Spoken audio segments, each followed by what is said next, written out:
Actuellement, un vaisseau spatial traverse le vide à 24 milliards de kilomètres de la Terre. Son émetteur, moins puissant que l'ampoule du réfrigérateur, reste audible. Actuellement, un signal atteint la Terre presque 24 heures après avoir quitté Voyager 1. Il a voyagé à la vitesse de la lumière pendant une journée et nous venons seulement de le recevoir. Comment sommes-nous encore en contact? J'ai du mal à capter le réseau au bureau, mais la NASA reçoit encore des données en direct de 24 milliards de kilomètres et envoie toujours des mises à jour logicielles. Comment est-ce possible? Pour le savoir, je me suis rendu au laboratoire de propulsion par réaction de la NASA, où une équipe de 10 personnes seulement maintient les deux sondes, Voyager en vie, et les a sauvées plusieurs fois. Partons au-delà de notre système solaire pour comprendre comment la NASA communique avec des engins spatiaux à des milliards de kilomètres. En 1964, un étudiant du JPL a observé un phénomène remarquable en mathématiques.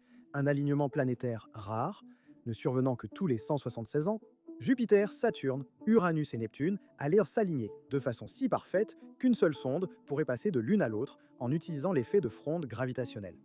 Ce qui prend normalement 30 ans ne prendrait que 12 ans. Nédiat, Crétis. La NASA prévoyait 4 sondes pour le Grand Tour. Mais après les alunissages, les budgets ont été réduits au profit de la navette spatiale. Ils ont obtenu 2 sondes, c'était le compromis. Chacune transportait un disque d'or, des images, des sons et des messages de bienvenue destinés à représenter toute l'humanité. Mais sa mission principale était d'envoyer un vaisseau spatial vers Jupiter et Saturne, et il y a 2 sondes Voyager. Elles sont redondantes, donc si l'une échouait, il pouvait toujours récupérer les données de Jupiter ou de Saturne avec une seconde sonde. Voyager 2 a en réalité été lancé la première en août 1977 sur une trajectoire plus lente pour visiter les 4 planètes, suivi de Voyager 1 sur une trajectoire plus rapide pour atteindre Jupiter et Saturne plus tôt. Elles ont envoyé les premières images rapprochées des planètes externes et capturé des volcans actifs en éruption sur Io, la lune de Jupiter, ce qui était inattendu. Elles ont effectué la première et unique visite d'Uranus et de Neptune et ont capturé la célèbre point bleu pâle. La Terre vue suspendue dans un rayon de soleil alors que Voyager 1 se dirigeait vers l'espace profond. Puis Saturne a propulsé Voyager 1 vers le nord, quittant le système solaire à 70 km par seconde, sans frein, sans retour. Elle continuera à voyager sur cette trajectoire pour toujours. Voyager 2 est parti vers le sud, dans la direction opposée, mais avec le même destin. La NASA a un jour perdu contact avec Voyager 2 et a dû tenter une manœuvre désespérée, appelée le cri interstellaire, pour le récupérer. Mais nous en reparlerons plus tard. D'abord, laissez-moi vous expliquer comment nous pouvons communiquer avec une machine qui est plus loin de la Terre que tout ce que l'humanité a jamais construit. Chaque Voyager possède une antenne parabolique de 3,7 mètres. Elle paraît énorme, mais l'émetteur derrière utilise à peu près la même puissance qu'une ampoule de réfrigérateur. C'est tout. Il crie simplement aussi fort qu'il peut à travers 24 milliards de kilomètres en espérant que quelqu'un écoute. La NASA a construit 3 des plus grandes antennes radio sur Terre. Le réseau de l'espace lointain comprend 3 complexes répartis dans le monde entier. Il y en a une ici dans le désert de Californie, une à l'extérieur de Madrid en Espagne et une à l'extérieur de Canberra en Australie. Et elles sont à peu près équidistantes autour de la Terre, à environ 120 degrés les unes des autres. Donc, si j'ai un vaisseau spatial près de Mars, comme la Terre tourne, il y aura toujours une antenne capable de communiquer avec ce vaisseau spatial. Ces antennes sont franchement incroyables. Les récepteurs sont refroidis à seulement 4 degrés au-dessus du zéro absolu. À de telles sensibilités, même la faible chaleur des composants électroniques étoufferait le murmure de Voyager. En gros, 15 milliards de miles ou environ 22 milliards de kilomètres de nous ici sur Terre.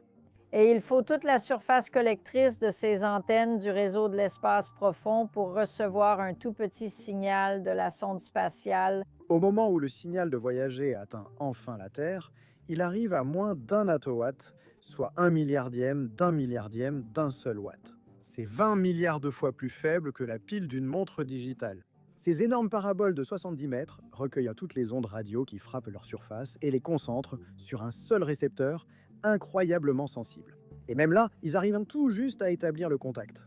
Et honnêtement, ça devient encore plus difficile. Parce que Voyager se déplace si rapidement que son signal subit un décalage Doppler, le même effet qui étire la lumière des galaxies lointaines. L'équipe doit compenser ce décalage en temps réel pour pouvoir décoder ce que dit Voyager. Le temps que met la lumière pour aller d'ici, sur Terre, jusqu'à la sonde est de 23 heures et demie. Il faut aussi 23 heures et demie pour revenir. Donc, quand j'arrive au bureau lundi matin et que j'envoie une commande à la sonde, j'envoie les effets le mercredi matin. D'accord. Donc c'est comme ça qu'on écoute. Mais comment on répond? Ces mêmes antennes paraboliques de 70 mètres qui écoutent peuvent aussi transmettre. Le signal que nous envoyons à Voyager est plus de 1000 fois plus puissant que le murmure que nous recevons en retour. Les 6 ordinateurs de Voyager réunis ont 68 kilooctets de mémoire. C'est littéralement moins qu'une clé électronique de voiture. Votre téléphone a 2 millions de fois plus de puissance de calcul. Pourtant, les ingénieurs de la NASA envoient donc des mises à jour logicielles à ces sondes depuis près de 50 ans, corrigeant des bugs et réparant du matériel défectueux à des milliards de kilomètres. Chaque voyageur fonctionne avec 3 de ces générateurs thermoélectriques à radioisotope, ou RTG. Ce sont de petites batteries nucléaires alimentées par la désintégration du plutonium. Au lancement, chaque Voyager avait 470 watts, mais le plutonium diminue un peu plus chaque année. Aujourd'hui, il ne leur reste qu'environ 210 watts et seulement 3 des 11 instruments d'origine fonctionnent encore. Chaque année, l'équipe doit désactiver un instrument pour économiser de l'énergie, choisissant quel capteur retirer d'une sonde qui ne reviendra jamais. L'un de ces instruments, ce long instrument-là, appelé le magnétomètre, est celui qui a confirmé le moment. Voyager est entré dans l'espace interstellaire, détectant un changement dans le champ magnétique qui a prouvé qu'il avait complètement quitté l'influence du Soleil. Maintenir cette connexion n'a pas été simple. Nous avons failli perdre les 2 sondes plusieurs fois. En 1978, une erreur de planification a été commise au sol. Voyager 2 n'a pas reçu de nouvelles de la Terre pendant 7 jours et dont il s'est affolé. Son logiciel a cru le récepteur principal en panne et a basculé sur le récepteur de secours, mais celui-ci avait un condensateur défectueux et ne pouvait pas se verrouiller sur la Terre. Quand ils l'ont forcé à repasser sur le récepteur principal, le fusible a sauté. Le récepteur principal était mort. Voyager 2 était bloqué sur un système de secours défectueux 8 mois après le lancement.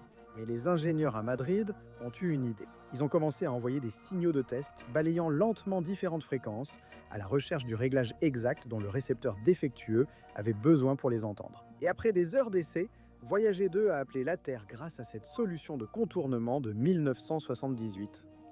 C'est en fait ainsi que Voyager 2 communique depuis, soit près de 5 décennies sur un récepteur de secours bricolé. Les choses se sont plutôt bien passées pendant quelques décennies, mais ensuite les 2 sondes ont commencé à montrer leur âge. En janvier 2020, Voyager 2 a réalisé une manœuvre de calibration, mais un retard de commande a laissé 2 systèmes énergivores actifs simultanément, faisant consommer à la sonde plus d'énergie qu'elle n'en avait. Le logiciel de sécurité a aussitôt éteint les 5 instruments scientifiques pour éviter une défaillance catastrophique. La réparation a pris 1 semaine, car les messages mettaient 17 heures à atteindre Voyager 2 et autant pour la réponse. En 2022, Voyager 1 a commencé à transmettre des données incompréhensibles. Son système d'orientation envoyait des informations apparemment aléatoires, laissant tout le monde perplexe. Voyager avait commencé à acheminer ces données via un ordinateur hors service, un qui ne fonctionnait plus depuis des années. Cet ordinateur hors service brouillait simplement tout avant que cela n'atteigne l'émetteur. Ils lui ont dit d'utiliser le bon ordinateur et le problème a été réglé. En 2023, Voyager 2 est devenu sourd pendant 2 semaines. Il ne recevait plus aucun de nos messages et il semblait être désaligné, ne pointant plus vers la Terre. Cela a été aggravé par le fait que Voyager 2 a quitté le système solaire en direction du sud. Cela signifie qu'il n'est joignable que depuis la station du réseau de l'espace lointain en Australie. 2 semaines de silence, puis un faible signal, un battement de cœur venu des profondeurs de l'espace. Le lendemain, ils ont tenté quelque chose appelé un cri interstellaire. Ils ont augmenté la transmission à 250% de puissance et ont crié un ordre à travers le système solaire. Oriente l'antenne vers la Terre. Et ça a marché. La connexion a été rétablie. Cette équipe de 10 trouve toujours une solution à chaque panne. Après 48 ans, le résultat reste identique. Les 2 sondes nous parlent encore. Cette vidéo m'a fait beaucoup réfléchir à ce qui se passerait si l'on construisait un nouveau Voyager aujourd'hui. Les ordinateurs embarqués seraient évidemment des millions de fois plus puissants. Plutôt qu'un transmetteur à ampoule de réfrigérateur, nous pourrions utiliser les communications laser déjà testées dans l'espace, capables de diffuser cette vidéo YouTube depuis les confins du système solaire sans aucun temps de chargement. Un Voyager moderne n'aurait pas besoin d'une équipe sur Terre pour chaque panne. Il pourrait réfléchir, diagnostiquer ses problèmes et ajuster sa trajectoire lui-même. Le rendement scientifique total estimé pour une mission de type Voyager aujourd'hui serait environ 1000 fois supérieur à ce que les Voyager ont collecté. Et personnellement, je veux qu'il aille plus vite. La voile solaire permettrait à la sonde d'aller 4 fois plus vite que Voyager, les dépassant en 10 ans et se dirigeant vers un système stellaire proche. voire un monde semblable à la Terre. L'alignement planétaire ayant permis le grand tour ne se reproduira pas avant les années 2050, mais je pense que nous n'avons pas besoin d'attendre cet alignement pour explorer davantage le cosmos. Dans le même ordre d'idées, si nous en faisions un aujourd'hui, personnellement, qu'aimerais-tu inclure? Euh, eh bien, c'est une bonne question. Beaucoup d'organisations réfléchissent ou parlent de mettre un autre disque d'or sur d'autres engins spatiaux et nous avons fait des choses sur d'autres engins où nous avons mis les signatures des gens dessus. Mais concevoir une sorte de support qui raconte ce que c'est que d'être ici sur Terre, je pense que vous voudriez montrer la diversité de la Terre. Je pense que vous voudriez montrer à la fois la diversité des gens, mais aussi la diversité des océans, des montagnes et des déserts. Et personnellement, j'espérais que ce soit porteur d'espoir, vous savez, que ce soit un enregistrement positif et plein d'espoir. Mais ça, c'est pour l'avenir. Actuellement, 2 sondes construites dans les années 1970 sont toujours là-bas. Ces sondes, franchement magnifiques, ont été conçues pour durer 5 ans, mais elles ont tenu près de 50 ans. Et ce n'est pas de la chance, c'est de l'ingénierie. Et bientôt, l'énergie s'épuisera, les derniers instruments s'éteindront, le signal disparaîtra complètement. Vous savez, nous aimerions atteindre le 50e anniversaire, peut-être un peu plus longtemps, peut-être jusqu'en 2028, peut-être 2030, mais ça ne durera pas beaucoup plus de 5 ans. Et nous manquerons d'énergie ou un élément tombera en panne. Mais lorsque nous perdrons leur signal, ils ne s'arrêtent pas, ils continuent de voler. 2 minuscules machines transportant nos sons, nos images, nos salutations dérivent dans l'espace interstellaire à 17 km par seconde. Longtemps après que nous aurons perdu le contact, après que les derniers instruments se seront éteints, les sondes voyagées seront toujours là-bas, portant l'histoire de tous ceux qui ont vécu sur cette planète. Et je trouve cela magnifique.